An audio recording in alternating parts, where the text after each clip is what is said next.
Bonjour Daniela. Je te remercie de t'être joint à nous. Tu viens de loin, du Royaume-Uni. Tu es proche dans le numérique, mais tu es loin dans de l'autre côté de l'Atlantique. Et d'ailleurs, je te remercie parce que tu as 5 heures de décalage par rapport à nous et c'est le début de ta soirée, n'est-ce pas? C'est un plaisir, Sylvie. Merci beaucoup. C'est un honneur pour moi d'être invitée à ton balado.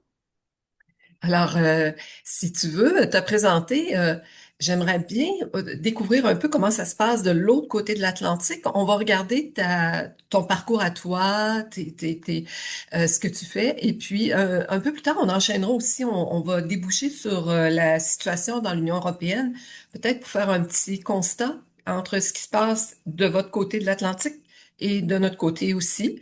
Alors, pour commencer, tu es une traductrice assermentée et une interprète de conférences, de formation. Est-ce que tu peux éclairer notre lanterne? Parce que je sais qu'on parle beaucoup nous, on parle plus des interprètes assermentés ici, du côté, au Canada, au Québec. Une traductrice assermentée. Euh, Parce que tu es roumaine aussi, là, puis t'es au Royaume-Uni. Qu'est-ce que tu fais comme travail? Qu'est-ce que ça implique comme responsabilité? Oui, d'accord, et merci beaucoup pour l'introduction. Voilà, je m'appelle Daniela Bumaika, je suis traductrice et interprète roumaine. Je suis francophone, en fait, le français est ma deuxième langue. Mais ça pourrait vous surprendre, je n'ai pas parlé français couramment depuis 15 ans, parce que j'ai Ah surtout oui? travaillé en anglais. Je vis au Royaume-Uni depuis presque 7 ans déjà. Mais par formation, oui, j'ai une licence et un master en traduction spécialisée et interprétation de conférences.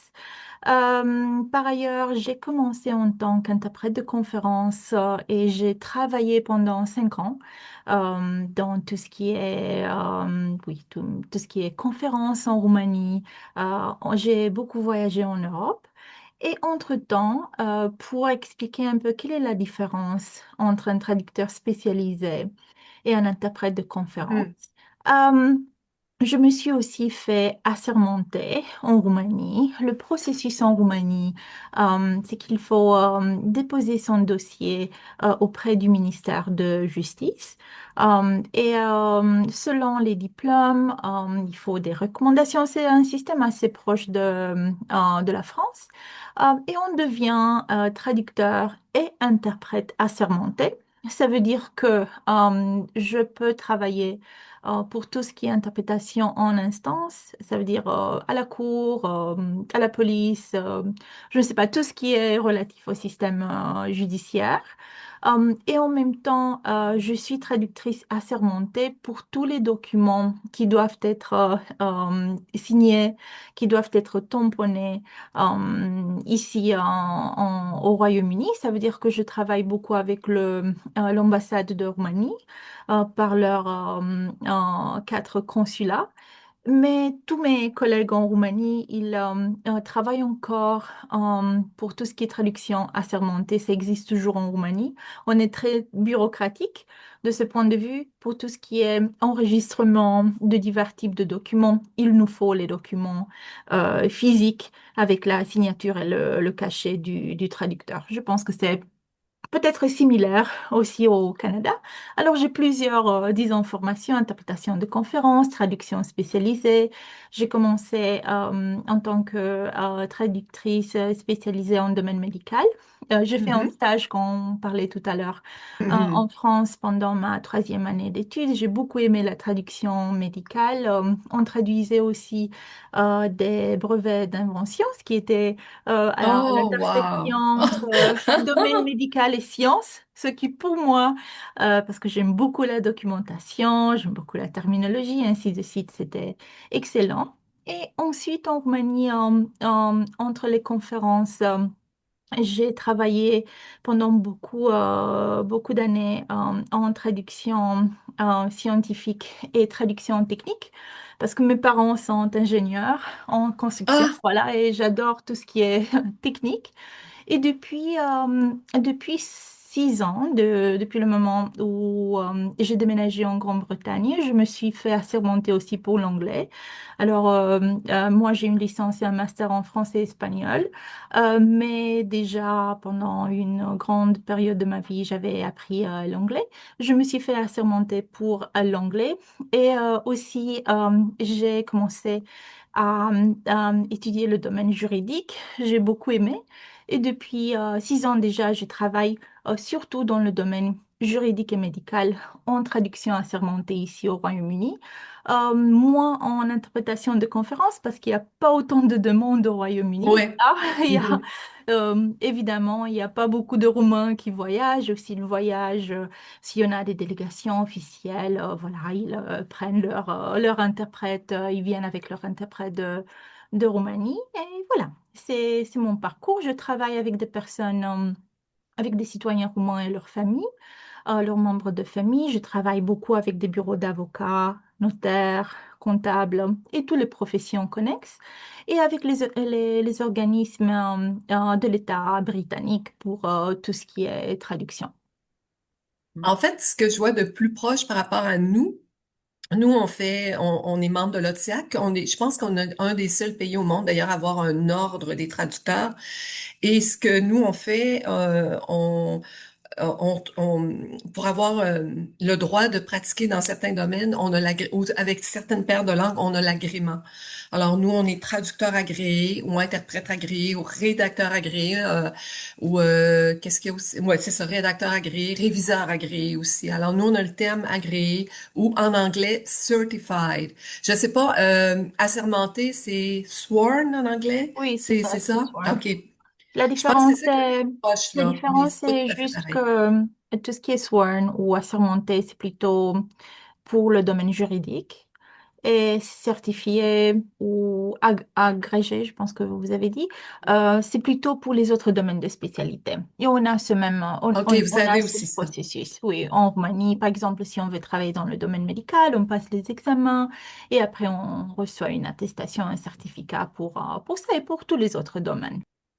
OK, vous avez des examens qui sont préparés par une école de médecine ou Non, c'est par le ministère de Culture qui organise ah, deux examens différents. Un examen de traduction et un examen de rétroversion pour la paire de aller dans l'autre langues. sens là. OK, Oui, oui. voilà. Ce qu'on appelle en anglais le back translation. Est-ce que c'est ça? Rétroversion? C'est de repartir dans l'autre sens? Hmm. Ah, on a perdu Daniela. Tiens. Ouais. Bon, ben, tantôt c'était toi, Brigitte, puis là, c'est Daniela. On va peut-être la revoir, elle va peut-être partir, et se reconnecter. Ouais. Non, Ben c'est ça, ça. Ben, est-ce que c'est ça que tu as compris, Brigitte? Donc, elle a deux examens, un de traduction, puis un autre dans l'autre sens, pour l'examen que le ministère de la Culture leur fait passer. Tu je suis pas certaine, t'es mais pas je pense certaine, que hein, non ouais, plus? c'est peut-être pour la, j'ai l'impression que c'est pour la spécialisation de juridique médicale. J'ai l'impression que mais en tout cas, peut-être que je me trompe. Ah, tiens, Je ne sais pas ce qui t'es s'est revenu. passé. Désolée. C'est mon C'est ça. Zoom qui a Oh. décidé de fermer la fenêtre tout d'un coup. Mhm. Non, c'est ça, on se le demandait, Brigitte et moi. Alors là, tu as le ministère de la Culture qui te fait passer un examen Oui. de traduction, un premier examen. Et le deuxième, c'était quoi? Le deuxième examen, c'est quoi? C'est le même examen, mais c'est dans l'autre sens Ah, dans de l'autre sens, OK, pour voir les OK. deux combinaisons de langues. Oui. Oui, parce que Mhm. nous, c'est généralement on traduit vers notre langue maternelle ici au Canada, Ouais. mais vous, c'est vraiment dans les deux sens, là, que vous devez être Oui, aussi habile dans un sens que dans l'autre. Mhm. oui, tout à fait. Et là, c'est quelque chose. Ouais. Puis là, quelle proportion de traduction juridique tu fais et de médical actuellement? Alors, par rapport à mes clients directs, je dirais plutôt 70% traduction juridique et 30% traduction médicale. OK. Et pendant ce temps-là, tu en as rajouté une couche. Tu fais ton doctorat Oui, c'est en ça. traduction médicale. Est-ce que tu peux Oui. nous parler un peu de ton parcours parce que ça a rapport avec l'intelligence artificielle? Oui, oui, tout à fait. Alors, je disais que je suis diplômée en traduction et interprétation de conférences et maintenant, depuis l'année passée, je fais un doctorat en linguistique appliquée, en traduction médicale. Mon sujet porte sur l'entraînement des grands modèles de langue, oui, de l'intelligence artificielle générative en traduction médicale. Mon corpus de texte est basé sur mes propres, mes propres documents, les documents que j'ai reçus. Ce sont des diagnostics médicaux. J'ai choisi d'être bien précise dans mon corpus. Et j'analyse l'avant et l'après entraînement, voir du point de vue linguistique, du point de vue de théorie de la traduction, quel est le résultat des traductions automatiques faites par les modèles génératifs avant l'entraînement et après l'entraînement. Alors ça a une composante assez linguistique, c'est un travail de linguistique. Mais en même temps, c'est un travail assez technique parce que et c'est pour ça que je vais voyager à Dijon en France où je suis en co-tutelle. C'est une co-tutelle entre l'université de Bucarest en Roumanie et l'université Bourgogne-Europe à Dijon. Et je vais voir comment on peut faire techniquement pour entraîner les modèles avec mon propre corpus. Et si ça nous donne de bons résultats, pouvoir si ce processus d'entraînement est quelque chose qu'on peut faire, que tous les traducteurs peuvent faire avec leur propre corpus. Voilà, je vais essayer de voir Ah, comment on pourrait le faire ensemble après. ça voudrait dire que tu créerais une application que tu commercialiserais pour les traducteurs? Je ne sais pas, je ne sais pas. T'es pas Je rendu ne là, suis pas OK. aussi loin de mon travail, mais je vais premièrement analyser, voir un peu quels sont les résultats après l'entraînement. Parce que une des choses que j'ai remarqué en utilisant divers types et on va en parler des divers programmes de traduction ou des outils de traduction et les outils de traduction automatique.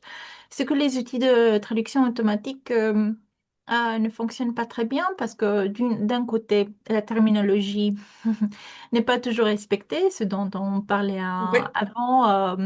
C'est pas le même utiliser des termes en français au Canada ou en français en France ou peut-être ailleurs, en Afrique, c'est pas la même terminologie. Et ce que j'ai remarqué pendant une utilisation normale, non, comme nous tous les traducteurs, c'est que on peut pas faire confiance parce que la terminologie n'est pas constante. Et en même temps, je vais voir si après l'entraînement, avec un corpus plus épais, ce qui se passe. Et je pense que c'est ce qui font les agences de traduction en ce moment. Et encore une fois, on va parler de ça. C'est une des choses c'est la principale chose que les agences de traduction font en ce moment. Ils entraînent leur propre modèle de traduction avec leur corpus de texte. Et c'est pour ça que maintenant, au moins en Europe, parce que tu me posais la question, Sylvie, 90% de commandes de traduction sont des commandes de révision, de post-editing. Et c'est pour ça, parce que les agences de traduction déjà travaillent sur leur corpus et tout ce qui arrive aux traducteurs, ce sont des commandes de révision. OK, alors c'est des commandes de révision. Donc, ça veut dire que la traduction traditionnelle ne se fait presque plus en Europe. C'est Ça quand on dépend du part de domaine, zéro, là, oui. d'un texte qu'on te donne. Oui, c'est très divers parce que l'Europe, c'est l'Europe de l'Ouest, c'est l'Europe de l'Est, c'est l'Europe méditerranée, ça dépend vraiment. Euh, En Grande-Bretagne, est-ce que je peux dire au Royaume-Uni, je vois depuis 18 mois déjà que les commandes de traduction euh, n'existe même plus. On parle de post-édition déjà depuis très très longtemps. Mais on parle aussi des agences de traduction qui sont dans le top 50, 100, non? Des agences dans le monde entier. Alors, ils ont bien sûr les moyens financiers pour entraîner les modèles, parce qu'entraîner un modèle, c'est quelque chose d'assez cher et il faut avoir les personnes, oui, qui est le savoir technique. Mais ça dépend. Par exemple, en France ou en Espagne, ça dépend. Je pense que c'est à 50%. Je viens d'enregistrer le mois précédent un épisode dans mon balado avec une traductrice française qui habite en Espagne et on en parlait exactement de ça. On n'est pas là tout à fait, mais ça commence à accélérer. Et en Roumanie, de l'autre côté de l'Europe, Mhm. peut-être parce que le roumain, c'est une langue de niche, mais aussi peut-être parce que les agences de traduction sont euh, évidemment beaucoup moins petites que d'autres agences européennes. Ils n'ont pas les moyens financiers pour entraîner les modèles. Alors, on fait toujours de la traduction traditionnelle. Voilà. Mais Ah, ce ah, OK. qui... Mais là, la question que je me pose, c'est, là, c'est beau, il y a un gros bassin de traducteurs qui n'ont pas de travail, qui vont accepter de faire ça, ces tâches-là, parce que, comme tu dis, c'est à peu près les seuls contrats qui leur sont offerts actuellement par les agences. Mais un jour, quand les modèles vont être suffisamment bien entraînés, on Mhm. n'aura plus besoin ou presque plus besoin de traducteurs. Est-ce que en fait, est-ce qu'on ne joue pas contre nous-mêmes? Est-ce qu'on ne se fait pas du Mhm. tort en acceptant ce genre de contrat-là? Parce que nous aussi, il y en a Ouais. aussi, là. Je vois pas, je vois ça passer, il y a des collègues qui disent carrément, non, et je vais me saboter en acceptant ce genre de contrat-là. Je travaille contre moi-même. Il y a Qu'est-ce que autant tu de en penses? nuances. Qu'est-ce que tu en penses? Il y a autant de nuances. Je vais essayer de prendre peut-être quelques-unes pour vous donner mon avis. Euh, Oui. Premièrement, je pense que, il y a une distinction qui est beaucoup plus évidente entre tout ce qui est domaine généraliste et domaine spécialisé. Je pense que les traducteurs qui sont des traducteurs spécialisés en juridique, en médical, en pharmaceutique et ainsi de suite, ils ont beaucoup plus de chances de non seulement recevoir des commandes de traduction traditionnelles, Mm. mais de se positionner en tant qu'expert consultant pour tout ce qui est post-édition. Alors, on n'en parle plus de révision, on parle plutôt de tout ce qui est expertise linguistique. Et là, je pense qu'on peut se positionner en tant qu'expert. D'autre part, moi, je pense que faire de la révision est tout à fait acceptable. Je pense que ça peut être un poste de réviseur comme on avait avant les réviseurs, sauf que le texte source, c'est un texte qui est traduit par l'intelligence artificielle. Je ne vois pas le problème. Euh, si c'est bien rémunéré. Parce que le Oui, ben ça, c'est problème, l'autre problème que j'allais soulever parce qu'au Canada, c'est pas bien rémunéré, justement. C'est même une occasion. Les agences, beaucoup d'agences disent, ben, on n'a pas besoin de vous rémunérer autant parce que on vous fournit la sortie machine. Alors que la révision, chez nous, la révision traditionnelle, c'est généralement bien rémunéré. Alors, oui, ici, dans l'esprit des agences, c'est pas la même chose. Hmm. oui, oui, tout à fait, tout à fait. C'est pareil ici. Et après, ça dépend du domaine. Parce que si on parle, et je parle des textes que j'ai vus moi-même, si on parle d'un domaine généraliste et d'une combinaison de Mhm. langues, par exemple anglais-français ou anglais-espagnol, d'un domaine généraliste, et si la traduction automatique est assez bien faite, oui, on peut faire la révision, c'est sûr, mais il faut faire très attention aux tarifs qu'on nous donne, et parce on peut plus facturer par mot ou par page ou par heure. Alors, je pense que c'est ça. Il faut bien estimer. combien de temps ça nous prend et partir de ça dans tous les sens. Je pourrais revenir à la fameuse norme avant l'arrivée de la post-édition qui était qu'un réviseur productif produisait entre 1000 et 1500 mots à l'heure de révision. OK? Je ne sais pas si on peut rapporter ça dans la post-édition, Mhm. mais c'était ça à peu près, là. Je dis 1000 parce qu'il y a des textes qui étaient plus compliqués, qui demandaient plus de recherche, et il y avait aussi l'expérience du traducteur, du réviseur, pardon. Fait que je sais pas, je sais maintenant qu'on ne parle plus de tarifs au mot, ou de très très peu, là, ça c'est sûr. C'est une bonne chose, mais c'est très difficile, je trouve,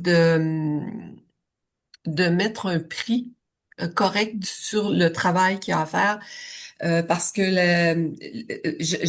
j'ose espérer qu'après ton doctorat, ça va être plus facile parce que tu vas avoir mis au point, entraîné des modèles, un modèle qui va donner une sortie machine de meilleure qualité. C'est ça que tu cherches à faire dans le domaine Oui, médical. OK. c'est quelque chose que les grandes agences de traduction ou même les entreprises comme RWS Stratos essayent on fait pas la pub, mais on parle juste de la réalité que les grandes agences de traduction, c'est ce qu'elles font. Elles entraînent des modèles pour bien traduire. Euh, mais oui, on verra. Moi, je suis intéressée plutôt à comment on peut traduire plus efficacement, comment on peut venir avec un prix intéressant pour le client. Parce que dans ce Oui. marché, je pense que c'est le prix, encore une fois, qui compte le plus. Et comment on peut le faire d'une manière où on se sent confortable parce qu'on fait la révision ou la traduction est basée sur notre propre corpus. Je pense qu'il faut être très efficace en ce moment pour tout ce qui est révision, OK. traduction et ainsi de suite. OK.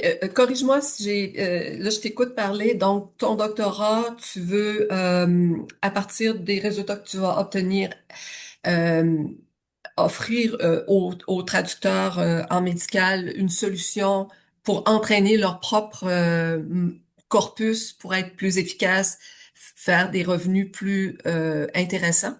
Et ça va servir aussi aux agences. C'est ça, tes résultats vont aussi servir aux agences parce qu'elles cherchent de plus en plus.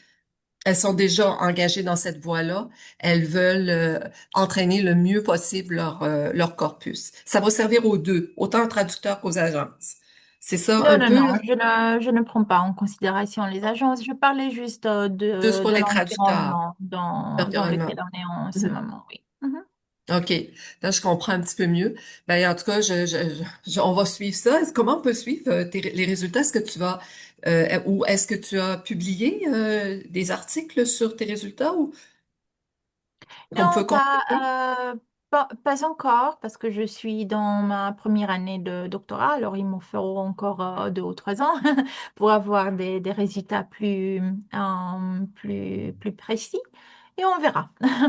On en parlera. Après 2 ou 3 ans, je saurai quels sont les résultats et voir un peu comment on peut le faire du point de vue technique. Est-ce que vous avez une période, étant donné que tu es au début du doctorat, est-ce que tu as une scolarité à faire aussi? Est-ce que tu as des Est-ce que, cours à suivre dans ton domaine de euh, doctorat? Oui, oui, oui, parce que je suis en co-tutelle. En fait, je suis en deuxième année à Bucarest, en première année à Dijon. Bon, fin de la première année, fin de la deuxième année, oui, on a eu des cours pendant la première année. Et il y a des cours qui sont offerts en distanciel aussi à Dijon qui sont très, très intéressants. Ben, en tout cas, on va te suivre, ça, c'est certain. De toute façon, on peut te suivre avec The Translation Podcast, qui est un autre projet qui est quand même assez récent. Je crois c'est l'an dernier que tu as démarré ce projet-là. Qu'est-ce qui t'a Oui. amené? Tu t'en avais déjà plein les bras. Alors là, t'en rajoutes un peu. Alors, t'as senti que il manquait de communication, de moyens de communication avec les traducteurs? Oui, merci beaucoup pour parler de mon balado, Mhm. de mon podcast. Oui, en fait, le premier épisode a été publié en août l'année dernière. En fait, il y a 2 ans, pas l'année dernière, en 2024. OK.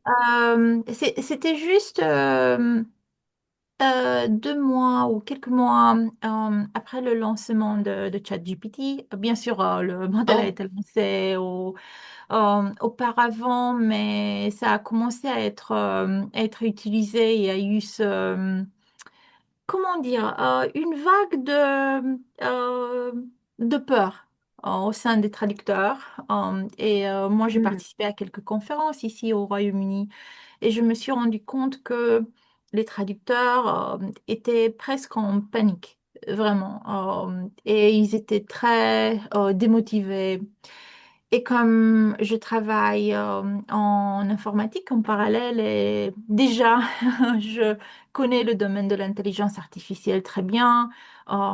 J'ai anticipé aussi le fait que, bon, ça va pas nous remplacer. On doit le voir en tant que partenaire, pas en tant qu'ennemi.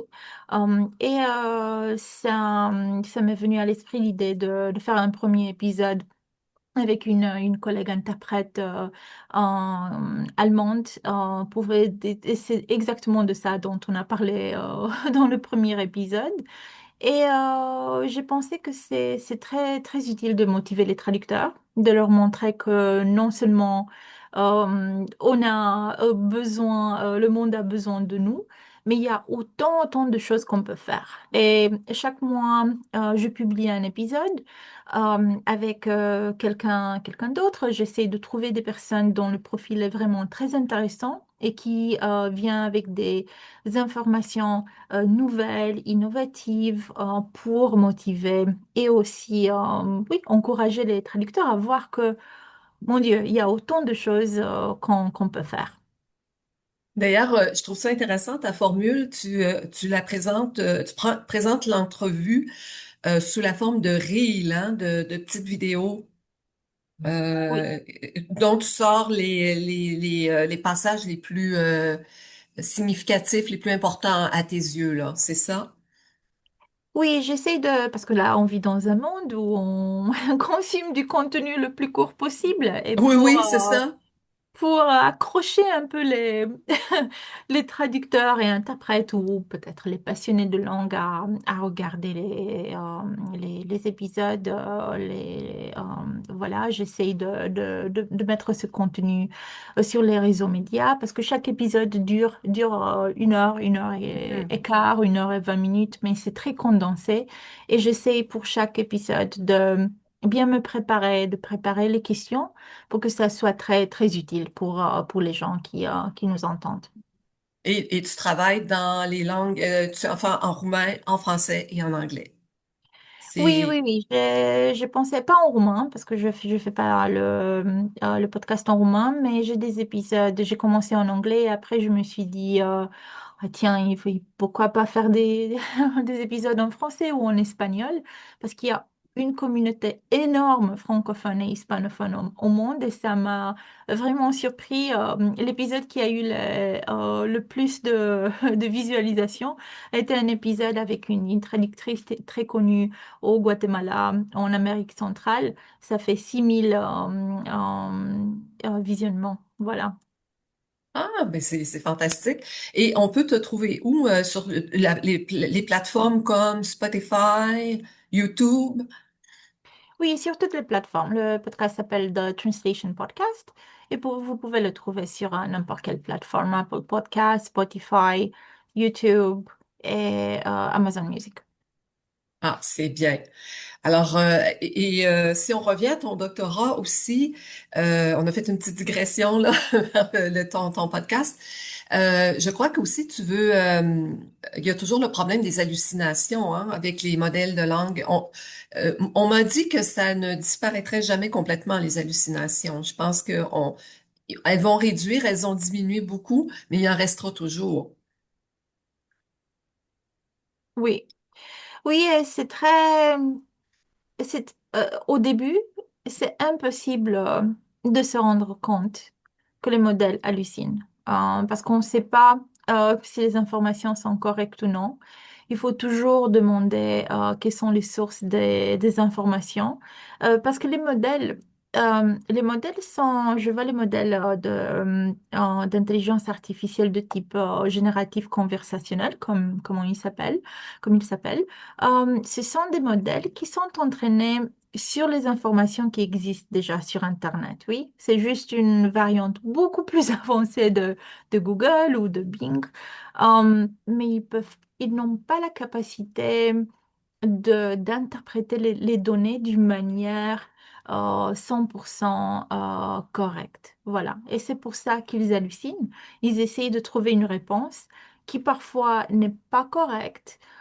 Et peut-être si vous avez utilisé, je ne sais pas, n'importe quel modèle, même dans votre vie privée, vous avez vu qu'il y a des réponses qui n'ont pas de sens ou qui peut-être doivent être recherchées. Et il faut faire très attention. Et pour tout ce qui est traduction, et on va parler de ça, des outils du traducteur moderne. C'est très compliqué parce que si on demande, par exemple en traduction médicale, oui, si on demande à n'importe quel modèle l'équivalent d'un terme médical, le modèle ne sait pas faire la différence entre diverses terminologies, entre différences géographiques, régionales. Parfois, il ne peut pas trouver un terme équivalent qui soit correct. Alors, il faut vraiment, vraiment rechercher les informations. Et même, moi, je le constate ici, les médecins, entre eux, même dans la même région, le même hôpital, n'utilisent pas la même terminologie. Nécessairement, ils se comprennent, ils savent, là. Alors, je comprends que ça prend un être humain, là, pour faire la distinction à un moment donné, là. C'est Oui. trop C'est bien exigeant. je pense que c'est bien pour la recherche de trouver, disons, des liens, des ressources qu'on ne peut pas facilement trouver sans perdre trop de temps. Mais je pense que le choix final doit être le choix du traducteur. Effectivement. Et puis toi, Daniela, dans ta pratique, comment tu utilises l'intelligence artificielle, là, en dehors de ton doctorat? Euh, je- il y a deux moyens. Dans lesquels j'utilise l'intelligence artificielle. J'utilise l'intelligence artificielle pour tout ce qui est ce que j'appelle gestion administrative. Ça veut dire tout ce qui est peut-être j'envoie des courriers à des clients plus facilement. Je fais des recherches sur Internet. Je fais de la prospection de clients. J'utilise beaucoup l'intelligence artificielle pour créer des articles ou des petits articles pour les réseaux médias. Ça me prend beaucoup moins de temps qu'avant, non? Quand on devait écrire tout soi-même, surtout si le modèle déjà te connaît comme personne, connaît ton style, connaît le ton et ainsi de suite. Mais je ne l'utilise pas en traduction, sauf si j'utilise le modèle que j'ai inclus dans les outils de traduction assistés par l'ordinateur. Ça veut dire on peut connecter en ce moment n'importe quel outil de traduction assisté par l'ordinateur, ça veut dire basé sur le corpus qu'on a déjà depuis des années. Connecter, disons, les API ou les points de connexion avec ces modèles et les comparer à notre corpus. C'est le seul moyen dont j'utilise la traduction neuronale. Je n'utilise pas la traduction, je n'utilise pas les modèles pour tout ce qui est traduction en dehors des outils de traduction automatique parce que je ne veux pas risquer la sécurité des données. Mes données sont très sensitives parce que Mhm. je viens de vous dire que je travaille dans le domaine juridique et médical. Je ne veux pas mettre les données de mes clients dans ces modèles. Voilà, ça ne m'aide pas trop parce que le format dans mes documents, dans lequel mes documents sont, c'est très, très précis. J'ai beaucoup de tableaux, beaucoup d'images et ainsi de suite. Ça ne m'aide pas du tout. C'est complètement le contraire. Mais de temps en temps, je l'utilise pour des recherches terminologiques, comme je disais, mais c'est surtout pour tout ce qui est recherche des ressources et comparer des sources et ainsi de suite. OK. Et quand tu parles des outils d'aide à la traduction, est-ce que tu parles comme Trados ou Oui. des choses comme ça? Est-ce que les Phrase, actuellement en Europe, Phrase est, je pense, Mhm. est très utilisé. C'est d'ailleurs une application européenne. Euh, oui, je le connais pas, j'ai pas travaillé Tu avec l'utilises pas? OK. Phrase. C'est Mais il y en en a fait plein d'autres. MemoQ, j'imagine, que tu utilises aussi. Moi, j'utilise Trados et Café Trans Espresso, qui est un outil beaucoup plus simplifié, je pense, que Trados, parce que moi, j'utilise un Mac, un Macintosh. Ah Mais oui, je OK. pense que les outils, ça n'a pas d'importance quels outils on utilise. Ils peuvent être connectés avec les ressources d'intelligence artificielle. Il y a des moyens pour connecter n'importe quel outil. Mais la seule différence, c'est que c'est juste une autre variante de traduction qu'il faut comparer et reviser jusqu'à une traduction parfaite. Oui, c'est ça, exactement, c'est ça la difficulté. Et puis, est-ce qu'il y a donc ce que je comprends, c'est que l'intelligence artificielle, c'est ça t'aide puis ça t'aide pas parce que des fois c'est très tu le fais quand même systématiquement, mais est-ce qu'il y a des choses que tu refuses de faire? Ben, je pense que tu viens de répondre, c'est que tu veux pas utiliser l'intelligence artificielle pour traduire en dehors des outils d'aide à la traduction. C'est ça, si je comprends bien. Ça, tu refuses de le faire. Pour moi, c'est mon choix personnel et je pense que à à chaque traducteur, voilà, chacun des traducteurs peut, peut faire son choix. Euh, et je pense qu'il faut se positionner. On en parle j'en ai parlé avec mes invités aussi dans plusieurs épisodes de podcast et ils ont dit la même chose, qu'il faut se positionner. Soit on est traducteur qui n'utilise pas l'intelligence artificielle pour la traduction, qui n'utilise Mhm. pas la traduction neuronale parce que les domaines ne nous permettent pas, comme mon domaine juridique et médical, j'ai pas de textes généralistes du tout. Si j'avais, je ne sais pas, des sites web, je sais pas, d'autres types de textes, peut-être je pensais à l'utiliser. Soit on se positionne en utilisant l'intelligence artificielle et les outils de traduction automatique, que ce soit des outils de type Google Translate, DeepL, qui sont à l'intersection entre traduction automatique neuronale et traduction statistique ou Mhm. traduction générative. Ça dépend vraiment du type de texte qu'on a et des clients qu'on a. Parce qu'il y a des clients qui demandent d'avoir une première traduction faite par l'intelligence artificielle et peut-être une révision ou OK. deux. Ça dépend vraiment du budget du client, ça dépend de type de texte et ça dépend voilà, de ce qu'on veut voir à la fin. De toute façon, je pense que les deux sont très bien acceptés euh, si on communique au client et on sait vraiment ce qu'on veut faire. Oui, c'est ça. Mais est-ce que tu vas accepter, par exemple, nous, des fois, on a ça, c'est des clients qui font leur propre sortie machine de chat GPT puis qui te demandent de la réviser. Ça, tu refuses de faire Non. ce genre de travail-là. Non, non, OK. pas du tout. Moi, je vois pas l'intérêt. Je mettrai jamais mon, mon cachet, ma signature sur une traduction faite automatiquement. Et je l'ai jamais eu. En fait, je l'ai jamais reçu.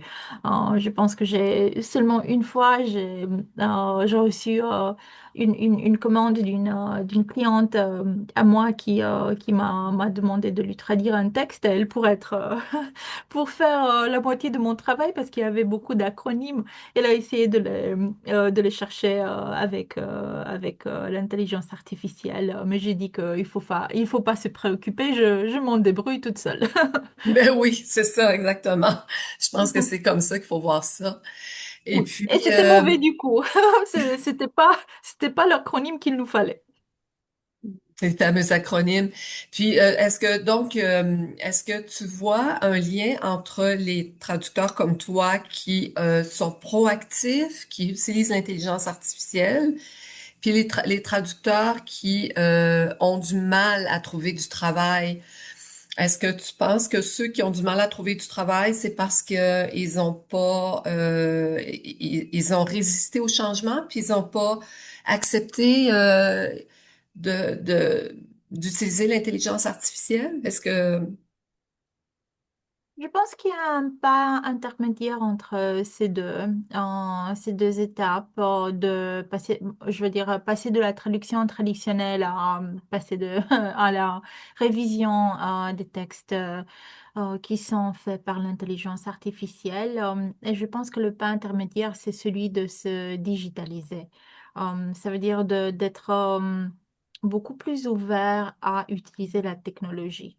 Et ça m'a beaucoup surpris il y a 2 ans, avant que je lance mon podcast. Ça m'a beaucoup surpris lors d'une conférence annuelle ici à Londres pour les traducteurs, de voir Mhm. qu'il y a des traducteurs qui n'utilisent même pas, certains traducteurs qui n'utilisent même pas les outils de traduction assistés par l'ordinateur qui Ouais. existent déjà depuis l'année 2000. Oui, ça existe Oui, depuis moi, j'en vois très aussi. longtemps. Ouais, moi aussi, je suis surprise. Puis ils arrivent à travailler quand même. Mais je pense que c'est ceux-là se retrouvent maintenant sans travail. Ces gens-là qui ont pas du tout, avant ça, ça fonctionnait. Moi, je connaissais des traducteurs qui ne travaillaient que sur Word. Oui. Et puis, c'est ça. Alors, Ça, d'un point de vue, d'autre point de vue, je pense que tout ce qui est traduction généraliste, traducteur des domaines qui sont un peu plus, comment dire, général, euh, mhm. je pense que ça n'existe pas depuis 2 ans déjà. Et il faut se spécialiser. Même si on travaille de n'importe quelle manière, sous Word, sans aucun outil, il faut se spécialiser. Parce que je vois, et j'anticipais, j'anticipais en fait cela, je vois de plus en plus la demande des traducteurs experts dans certains domaines. Ça peut être en traduction ou ça peut être comme expert linguiste et ainsi de suite. C'est très difficile en ce moment pour ce type de traducteurs généralistes et qui n'utilisent pas la technologie. Et je pense qu'ils ont un peu peur. Et en même temps, en parlant avec quelques-uns d'entre ces traducteurs, c'est aussi relatif à les compétences euh, de tout ce qui est réseautage, tout ce qui est présence en médias, tout ce qui est... Parce qu'il faut être actif sur les réseaux médias. Il y a autant de personnes en ce moment qui travaillent, il y a autant de traducteurs. Il y a moins de travail, plus de gens, et il faut être très actif. Il y a des traducteurs qui refusent, toujours aujourd'hui, et qui se cachent derrière leurs ordinateurs et leur email. Mhm. Oui, et effectivement, le réseautage est plus important que jamais. Et c'est important aussi de prendre conscience que notre site web, il faut le faire d'une certaine façon pour par rapport à nos clients. Mhm. C'était des choses qui étaient pas, il y a peut-être 10 ans ou 5 ans, c'était pas si important que ça, mais maintenant, c'est crucial. Oui, et c'est surtout parce que les grandes agences de traduction qui travaillent avec ces modèles de traduction, ils prennent toutes ces commandes. Si on n'a pas un site web, si on n'a pas un profil Facebook, Instagram ou je ne sais pas quel réseau social chacun utilise, on n'existe pas. Si on n'est pas sur Internet, on n'existe pas. Et en même temps, il y a beaucoup de spammers, non, en ce moment. Il y a beaucoup de personnes qui n'ont pas, disons, de très bonnes intentions et les gens ont Hmm. peur de ça, ont très peur. Et c'est pour ça qu'il faut avoir un profil, un site, je sais pas, un profil LinkedIn, et ainsi de suite. Il faut être bien présent. Et toi, c'est quoi donc je pense que tes Facebook c'est perso pour toi, c'est personnel, puis LinkedIn c'est pour ton côté professionnel. Est-ce que c'est aussi comme ça pour toi? Moi, j'utilise toutes les plateformes depuis OK. quelques années. J'utilise mon site web surtout. J'utilise tout ce qui est pub pour me positionner sur Google, parce qu'en ce moment, Google, Bing et autres plateformes, parce qu'en ce moment, malheureusement, l'algorithme ne fonctionne plus comme avant. Non. On on n'a pas, si on dit, oh, on a un site très bien optimisé, non, ça fonctionne, ça fonctionne plus comme ça. Il faut aussi dépenser un peu de l'argent pour tout ce qui est marketing digital. Mais je suis sur Facebook pour la communauté roumaine parce que eux ils utilisent plutôt Facebook. J'ai aussi un Instagram où c'est Mhm. plutôt pour la communauté internationale. J'ai YouTube aussi. Et j'ai aussi un compte de TikTok. J'ai juste voulu le tester, voir Ah un oui, peu TikTok? ce Ah qui, oui? se ce qui se passe. Mais bon, ma conclusion, c'est que TikTok est surtout pour s'amuser. J'ai jamais eu un client de... C'est bien pour rester en contact avec les Oui, oui, autres, c'est ça. mais Oui, oui, voilà, garder le c'est contact, plutôt ça. effectivement. Mais Instagram, c'est drôle, moi j'hésitais à m'en aller là-dessus parce que c'est vraiment des illustrations. Il y a peu de texte, c'est plus l'illustration, mais ça te permet quand même d'aller, d'augmenter ta visibilité, de te faire voir de clients potentiels. Sur Moi, je suis Instagram, prête à changer, là, si tu me le dis, Daniela. Je suis prête à euh, mettre. je, je sais pas, je suis pas experte en marketing, mais je peux juste vous dire ce que j'ai testé pendant les derniers 5 ou 6 ans. Ça dépend où. La question est où passent le plus de temps les clients.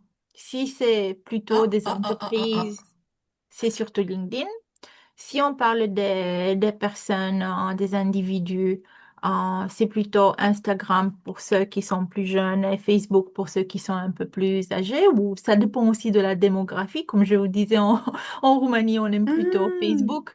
Quoi au Royaume-Uni, il n'y a personne qui utilise Facebook, c'est plutôt Instagram. Alors la question qu'il faut se poser est où sont OK. mes clients? Où est-ce qu'ils passent le plus de temps?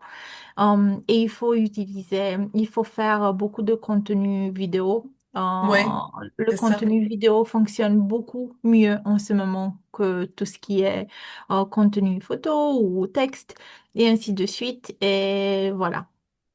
Une remarque que tu m'avais faite lors qu'on s'était parlé, c'est que justement le contenu généré par l'intelligence artificielle, les êtres humains semblent moins en moins aimer ça. Ils préfèrent avoir des photos de la réalité là, que d'avoir une belle photo qui a été refaite par l'intelligence artificielle. Est-ce que tu vois cette tendance-là qui s'accentue de plus en plus? Est-ce que c'est...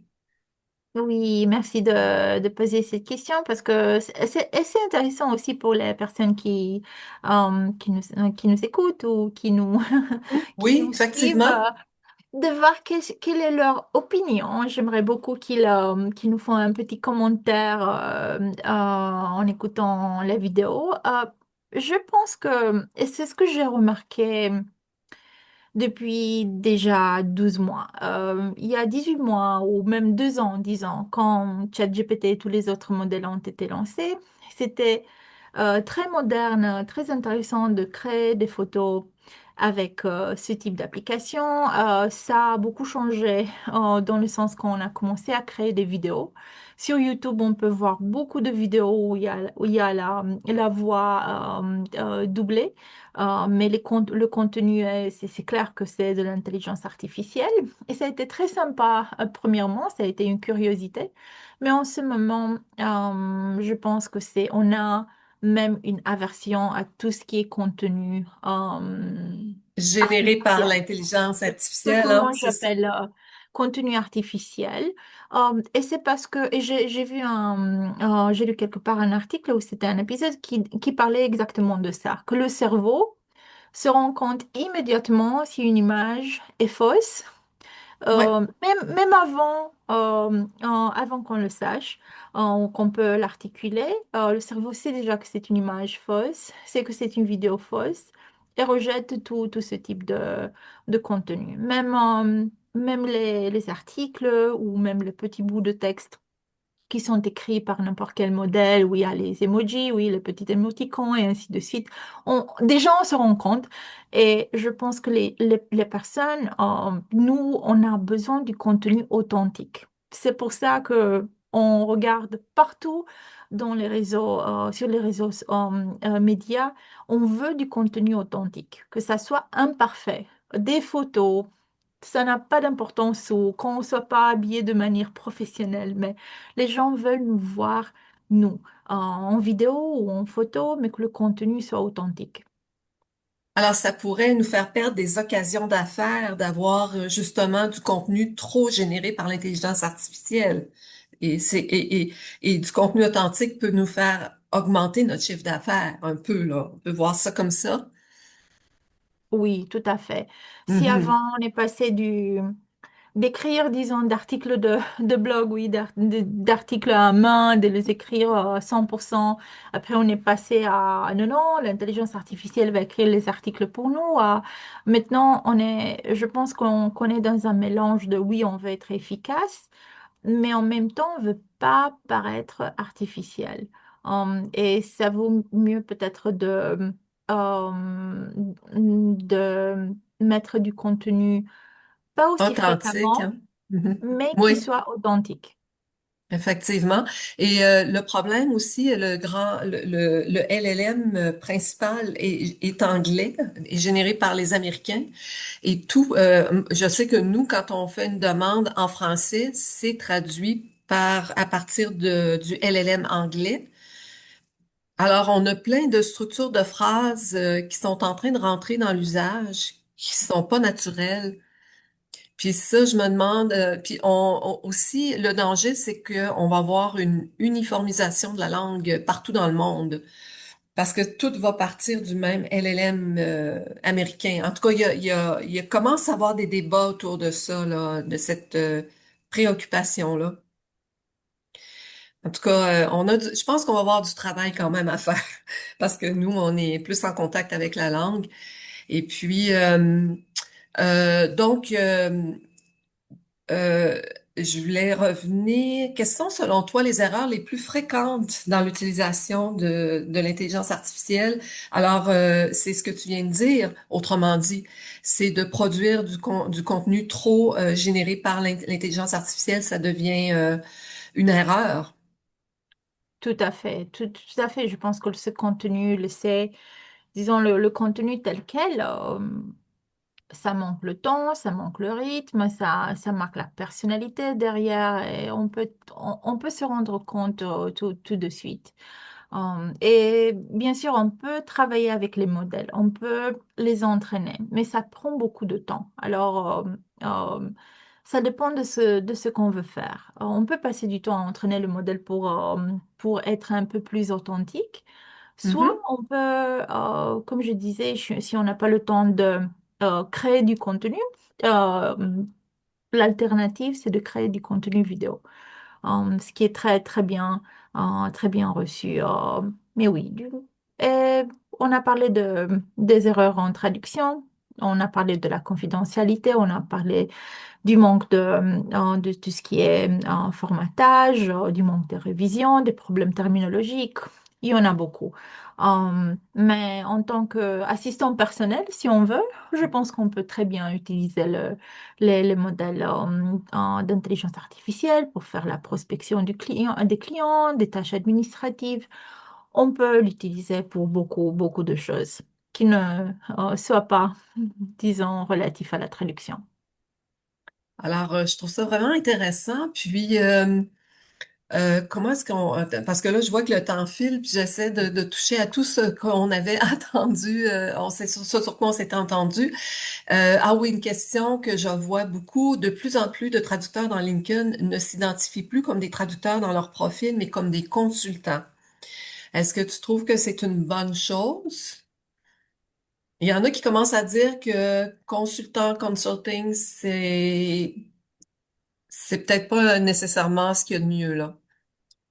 Puis il y en a d'autres qui vont dire, faut plus dire qu'on est des traducteurs parce que on est associé à ChatGPT qui peut faire, selon certaines personnes, mieux le travail plus rapidement que nous. Toi, est-ce que tu te Oui. qualifies encore de traductrice? Est-ce que tu te présentes encore comme une traductrice? C'est une très bonne question. Je dirais que l'intelligence artificielle et le consultant et nous, nous sommes les traducteurs et les réviseurs. Je ne vois Mhm. pas pourquoi un traducteur s'appellerait consultant. Je ne comprends pas très bien le terme. Si c'est consultant pour une entreprise qui est en train qui veut entraîner des modèles de traduction, oui. Et ils ont besoin d'un consultant linguiste à vérifier la terminologie. D'après moi, c'est la seule La seule possible façon. utilisation de ce terme, consultant. Autrement, on est des traducteurs. Si on fait la révision ou non, ça n'a Mhm. aucune importance. On n'a pas perdu nos compétences et c'est ce que je veux étudier en fait. J'aimerais beaucoup voir dans mon étude doctorale, j'aimerais beaucoup, et c'est ce que je compte faire aussi, voir quelles sont les méthodes de traduction de l'intelligence artificielle et comment on peut les comparer aux méthodes de traduction traditionnelles, oui, par rapport à tout ce qui est théorie de traduction, art de traduction, mécanisme de traduction et ainsi de suite. Moi, je pense qu'un traducteur a d'autres compétences et je vois les modèles comme des modèles qui sont statistiques qui peuvent très bien venir avec un texte, mais n'ont aucune capacité de prendre une décision finale ou ne savent pas comment faire la différence entre les termes. Alors, pour revenir là à ta question, Sylvie, je pense que le terme de consultant, euh, sauf dans le domaine de l'entraînement des modèles de langage, n'existe pas pour moi. OK, je comprends. Parce que c'est ça, moi, je me dis, ça veut plus rien dire. On peut être consultant dans tellement de choses, tandis que traducteur, c'est très, très clair, là. En tout cas, à mon avis, là. Et puis, aussi, qu'est-ce qu'on on voulait voir aussi en Europe? Donc, on a fait un petit peu le tour au début, là. Donc, la traduction humaine est encore en place, tout dépendant des régions. C'est ce que j'ai retenu de ce que tu as dit. Puis c'est la même chose pour l'intelligence artificielle. L'utilisation est différente d'une région à l'autre. Il y a des régions où elle est plus utilisée que dans d'autres parties de l'Europe.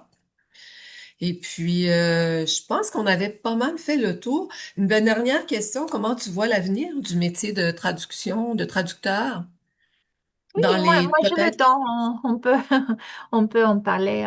Oui, ben vas-y. J'aime beaucoup parler. Quel est l'avenir des traducteurs? Dans, disons, peut-être les 5 prochaines années, disons, là. Euh, alors, premièrement, je pense que, comme on a parlé des traducteurs qui ont peur de tout ce qui est digitalisation, technique, outils, et ainsi de suite, il faut vraiment euh, avoir du courage et prendre une décision s'ils veulent continuer dans cette profession ou pas. Et s'ils veulent continuer dans cette profession, il faut faire des pas en avant. Et premièrement, se digitaliser. Deuxièmement, tester les outils d'intelligence artificielle dans tout ce qui est utilisation normale, utilisation en traduction, voire tester tout. Il faut tout tester. Et il faut se positionner. Je pense que dans 5 ans, euh, moi, mon avis personnel, c'est qu'on va revenir aux experts traducteurs, mais aux experts traducteurs qui sont spécialisés dans un domaine. Et en ce moment, les domaines où on a toujours besoin de la traduction humaine sont les domaines juridiques, médicaux, euh, domaines scientifiques, et tout ce qui est généraliste va disparaître complètement. Ça va être récupéré par la post-édition. C'est ça, hein? C'est ça. C'est déjà, Ben c'est ça oui, se passe déjà. effectivement. C'est déjà fait, effectivement. Alors, donc, ce qui veut dire que la formation des traducteurs à l'université va changer aussi considérablement, là. Il va falloir former des gens. Oui.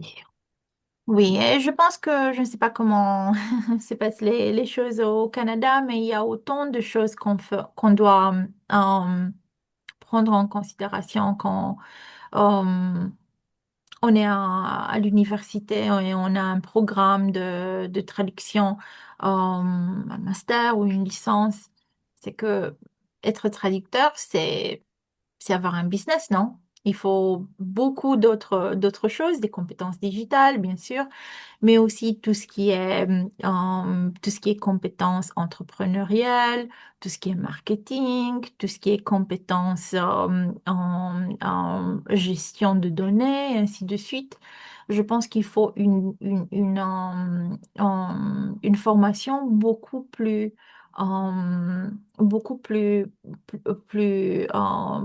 comment dire, compréhensive de tout cela. Je pense que la Mais manière nous, en dont fait, on a ce problème-là. Ici, les traducteurs se percevaient comme des exécutants, c'est-à-dire que les agences leur donnaient du travail, les grandes institutions. Et maintenant, ils doivent changer de paradigme et se considérer justement comme des entrepreneurs et développer les compétences numériques qui vont avec. Alors ça, c'est un gros tournant parce que dans nos universités, il n'y a aucun programme. Je sais que, par exemple, en médecine, dans le domaine de la pharmacie, il y a des cours pour montrer aux pharmaciens comment monter leur propre entreprise. Mhm. Mais nous, on n'a rien de ça encore à l'université au Canada, à ma connaissance. Est-ce que vous êtes plus, toi, d'après toi, au Royaume-Uni, ailleurs ou en France, est-ce que dans les programmes de traduction, il y a un volet compétences entrepreneuriales dans les programmes de formation? En Roumanie, je ne pense pas, mais en France, parce que j'ai accès, ce qui est très très bien, c'est que j'ai accès à des formations en distanciel qui sont proposées, je pense, à l'ensemble des doctorants. Oui, j'ai vu quelques formations entrepreneuriales, ce qui m'a fait beaucoup plaisir. Oui. OK. Mais est-ce que sont obligatoires ou si c'est laissé au Non, non, choix? sans Ah, c'est optionnel. pas Oui. obligatoire, c'est ça. C'est ça. Il faudrait que ça devienne obligatoire, autrement dit. Oui, oui, et je me suis rendu compte de quelque chose de très important. Si les traducteurs qui nous écoutent travaillent seulement avec des agences de traduction et n'ont pas de clients directs, il faut changer de cours, Faut il faut changer changer de de cap, modèle. Oui, oui, il faut oui, changer absolument. de modèle. Il faut prospecter des clients directs parce que ce sont des clients qui, bien sûr, ils ont plusieurs types de traduction, de révision, ça dépend vraiment de leur budget, mais il faut travailler avec des clients directs. Autrement, on est, on n'est pas bien à travailler seulement avec les agences de traduction parce que eux, au moins ici en Europe de l'Est, de l'Ouest, on n'a que des commandes de post-édition, ce qui nous met dans un coin très, très difficile. Mais encore là, c'est affolant quand tu arrives sur LinkedIn de chercher des clients directs. Moi, je trouve pas ça évident, même quelqu'un qui est très actif, parce qu'il faut faire une réflexion. Est-ce que dans quel secteur je veux m'en aller? Et puis, le traducteur ou la traductrice doit dire, est-ce que je m'en vais chercher des clients à telle place ou à telle autre place?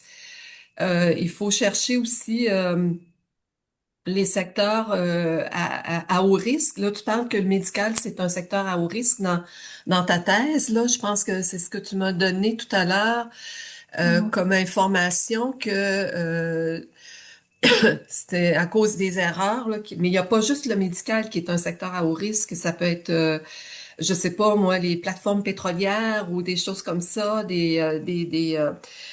c'est vraiment très difficile. Puis nous, on travaille actuellement, je travaille avec Patrice Dussault et Ingrid Leboulaire à une formation pour justement recruter des traducteurs qui ont au moins 5, 6 ans d'expérience et pouvoir pointer les secteurs à haut risque, pas à haut risque, mais les secteurs porteurs. Puis les secteurs porteurs dans 5 ans seront peut-être plus les mêmes non plus. Donc, ce que je rajouterais à ce que tu dis, c'est qu'il faut euh, ne pas s'asseoir sur ses lauriers, mais rester toujours proactif. Tu sais, c'est pas parce qu'un secteur fonctionne actuellement que ça va fonctionner dans 5 ans. Euh, et c'est pour Tout ça que à fait. l'intelligence artificielle, moi, je rajouterais aussi à ce que tu dis, l'intelligence artificielle peut nous aider à faire avec l'automatisation une veille des secteurs intéressants, là. euh, une veille pour aller voir c'est quoi qui est en train de se développer, c'est quoi les tendances dans les secteurs. Mais là, je te dis ça, c'est beau en 5 minutes, là, mais c'est Non, pas non, facile non, à c'est faire. beaucoup. Tu m'as dit, tu m'as, tu m'as transmis beaucoup d'informations en quelques minutes, mais non, je plaisante. Il y a beaucoup il y en a beaucoup à discuter. Je pense qu'il y a beaucoup d'études qui sont publiques sur quels sont les domaines de traduction les plus recherchés par an. Si on cherche ça sur Google, on peut très bien le trouver. Quel secteur ont apporté le plus de revenus en 2025, par exemple, on peut voir cela. Euh, Ça, mais c'est oui, par rapport. intéressant, ce que tu dis là, Daniela. Est-ce que tu pourrais, pour ceux qui vont regarder en rattrapage, est-ce que tu peux donner des exemples tout à l'heure que je pourrais mettre dans le descriptif, là, dans le résumé de ta présentation? Oui, Au moins oui, une oui, étude avec... je viens d'écrire un article pour une revue et je viens de citer un autre article qui parle de ça. Je peux te l'envoyer, tu peux le Oui, mettre en j'aimerais beaucoup lien. oui, en faire Euh, profiter les gens.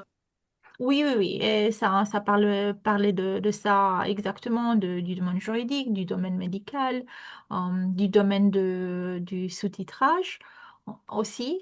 Et je pense qu'il y a plusieurs études publiques ou même des articles qui parlent de ça et je vais t'envoyer le lien. Je voulais juste dire une chose, parce qu'on parlait de comment trouver des clients. Oui. Euh, Mhm. mon expérience, et je parle de mon expérience personnelle seulement, Hmm. et je, je pense que il faut faire les choses faciles aux clients de trouver nous. Hmm. S'ils cherchent un traducteur, oui, comme moi, traducteur en demande juridique, médicale, et ainsi de suite, il faut être vraiment visible sur Internet, avoir son site web, avoir son portefeuille de traduction, tout ce qui est tout ce qui est portefeuille des traductions qu'on a fait dans le passé, mais d'être bien visible.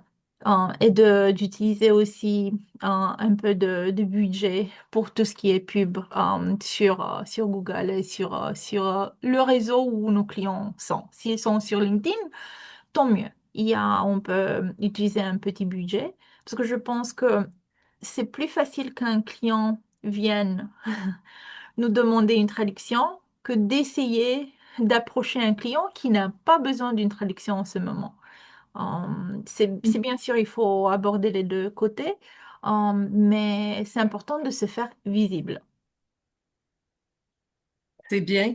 C'est quelque chose aussi qui est pas ici dans notre culture en traduction de mettre des sous dans la publicité. Parce que justement, on a la mentalité d'exécutant, donc on est resté avec l'idée que c'est l'agence qui va nous appeler pour nous offrir du travail. Donc là, ça c'est un changement de paradigme et je crois que ça vaut vraiment la peine de mettre des sous là, que ça rapporte quand même, ça vaut Oui. le coup là, de faire ça. Je sais que nous, ici au Canada, j'ai parlé avec des interprètes de conférences et eux, ils utilisent Google, la publicité dans Google.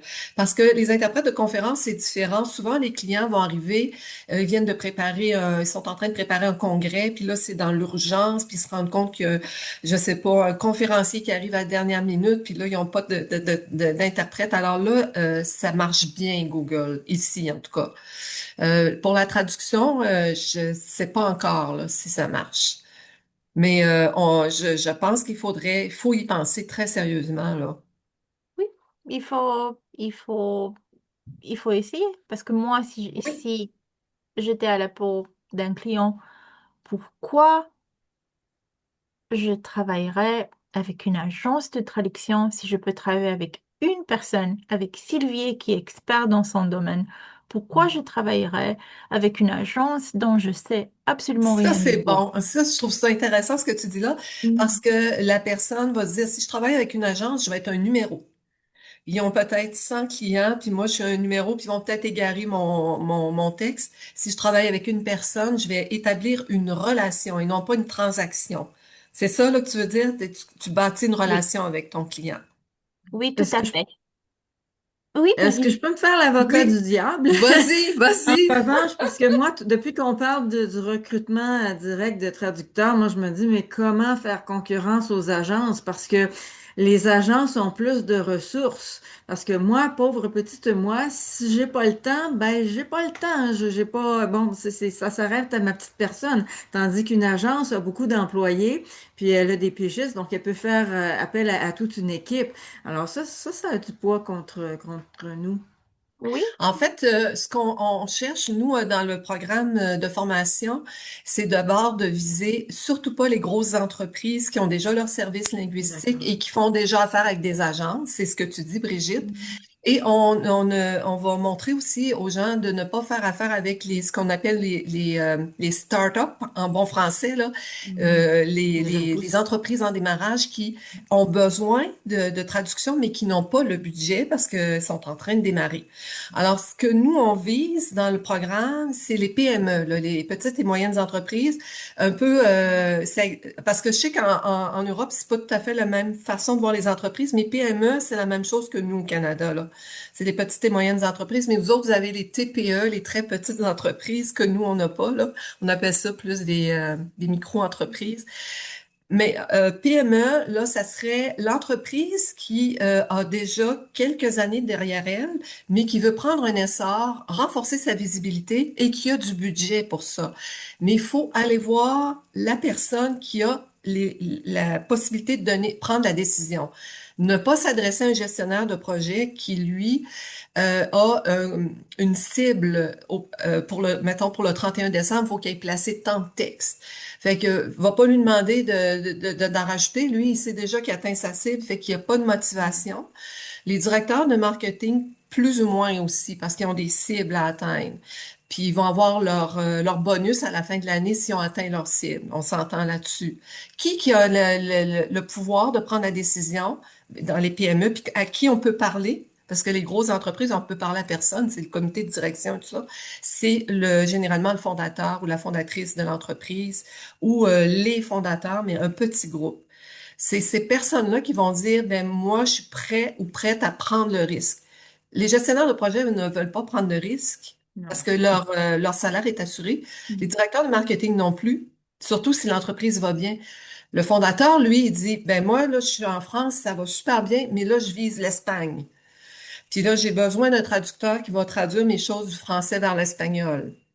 Puis il faut que le traducteur prouve aussi, elle soit capable, justement, tu parlais de compétences entrepreneuriales, de dire au fondateur, ben, en prenant mes services, vous avez des chances d'augmenter votre chiffre d'affaires de tant pour cent. Parce que je connais bien le système, le secteur. Moi, c'est un secteur porteur où je travaille, puis je vois la croissance. Il faut savoir, faut faire un suivi de la croissance aussi des secteurs. Ça, c'est de l'information qui est publique aussi, là. Puis il y a des secteurs, au contraire, qui sont très, très, très, très en croissance, puis il ne faut pas aller là non plus, parce que ça peut faire des bulles qui vont exploser, là, tu sais. Fait il faut se trouver un secteur qui est porteur, puis tu as des secteurs qui sont en décroissance, là, comme les voitures à essence et tout ça. C'est beau connaître toutes les pièces des voitures à essence partout, puis sur le bout des doigts, puis avoir traduit dans ce domaine-là pendant 20 ans, mais je recommanderais pas à quelqu'un de s'en aller là-dedans pour l'instant, là. C'est que ça, je sais pas si ça répond un peu à ta question, Brigitte, là. Oui, merci beaucoup. Mais je sais pas, je suis pas toute seule. Daniela a sûrement beaucoup de choses à nous dire aussi, parce que c'est pour ça qu'on fait le balado, c'est pour tout mettre ça ensemble puis se serrer les coudes pour avancer. Oh, je t'entends plus, Daniela. Daniela, ton micro. Pardon, je disais que c'est bien d'avoir trois cerveaux parce que comme ça, on a trois perspectives différentes.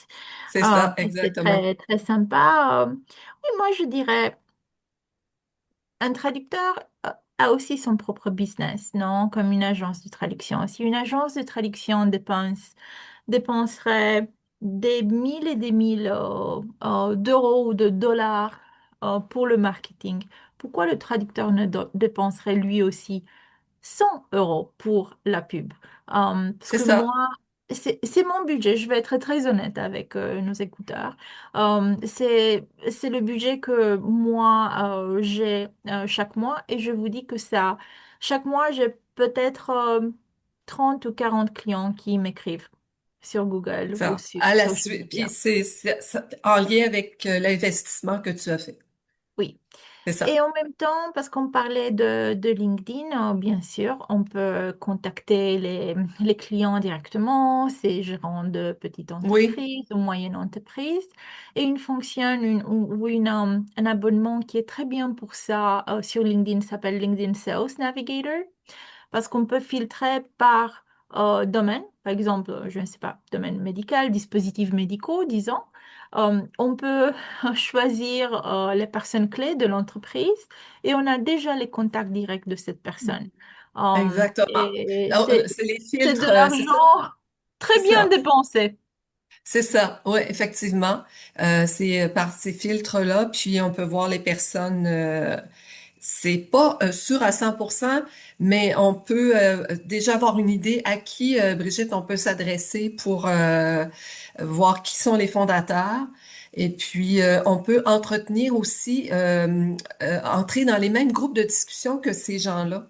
Puis faire Mhm. des interventions, pas être là à toutes les semaines, mais de temps en temps, toi qui es dans le domaine juridique, tu dois voir sur LinkedIn, il y a sûrement plusieurs groupes de discussion sur LinkedIn où tu peux apporter quelque chose et établir des contacts avec des gens qui peuvent faire affaire avec toi, te faire connaître. Et là, ils se souviennent de toi. Ça ne veut pas dire que ça va décrocher tout de suite parce que, comme tu dis, Daniela, c'est pas, la personne va te voir qu'elle va tout de suite faire le lien avec que tu pourrais lui faire une traduction. Mais il y a plus de chances. Ah, tiens, j'ai vu Brigitte dans tel groupe là, puis la semaine dernière, puis on est amis sur LinkedIn et puis là par messagerie ou c'est comme ça là. Au début, c'était incroyable. Tu rentres dans LinkedIn, tu te dis, mais où je vais aller, là? Puis après ça, quand tu te mets à réfléchir comme tu le fais, Daniela, là, tu te rends compte qu'il y a des possibilités. Avec les filtres, là, c'est très important. Oui, il y a beaucoup de possibilités. Il faut savoir quel est le client cible ou le type de client cible et partir de Mhm. là, parce que ce sont des personnes comme nous trois. Ils sont Exactement. derrière un C'est ça. ordinateur, ils doivent aller à des conférences, aller à des sessions de, je sais pas, de réseautage, boire leur café. Voilà, ils Et, aiment et peut-être même, tu peux bien avoir des parler au urgences. téléphone et peut-être pas par email. Il C'est faut ça. retourner aussi aux moyens traditionnels de faire le réseautage. C'est ça. Fait que non, c'est pas impossible, c'est même très possible. Mais il faut, comme tu dis, avoir le courage, Daniela, de changer notre façon de travailler, de s'ouvrir au numérique. Mm. Oui. Eh bien, merci beaucoup. Est-ce que tu avais, en terminant, autre chose à ajouter, Daniela? Oui, j'en profite de cette occasion pour vous inviter à écouter l'épisode de mon podcast du Balado avec Sylvie, qui va être C'est vrai. live qui va être publié sur YouTube, Spotify et Apple Podcasts ce samedi. Alors, je vais envoyer les liens à Sylvie pour qu'elle les mette Je vais sur son diffuser profil. l'information. Oui, Mais oui, l'épisode s'appelle Le cerveau du traducteur à l'ère de l'intelligence artificielle. Vous avez trouvé la discussion très intéressante et je vous encourage à écouter l'épisode sur n'importe quelle plateforme et de aussi nous mettre des commentaires, oui, sur ce que vous certainement. avez trouvé sympa. Et merci Sylvie encore une fois pour cette invitation. Les questions ont été très intéressante. J'ai beaucoup aimé notre conversation. Moi aussi, c'est pareillement. Moi aussi. Alors, Enchantée, Brigitte. Alors, merci. alors, Au revoir. au revoir Et à vous deux et puis je vais mettre sur YouTube, comme je te disais, je sais pas si ça pourrait d'ici vendredi, je mettrai l'enregistrement pour que les gens puissent le regarder en direct. Malheureusement, j'ai pas pu aller sur YouTube en direct, mais je vais corriger. Je vais m'adapter moi aussi. J'ai appris quelque chose grâce à toi sur YouTube. C'était Merci super. Et, beaucoup. Ben, merci Salut beaucoup. à tous les traducteurs et interprètes qui nous écoutent de Canada. Et merci Merci, à encore. bientôt. Au À revoir. bientôt.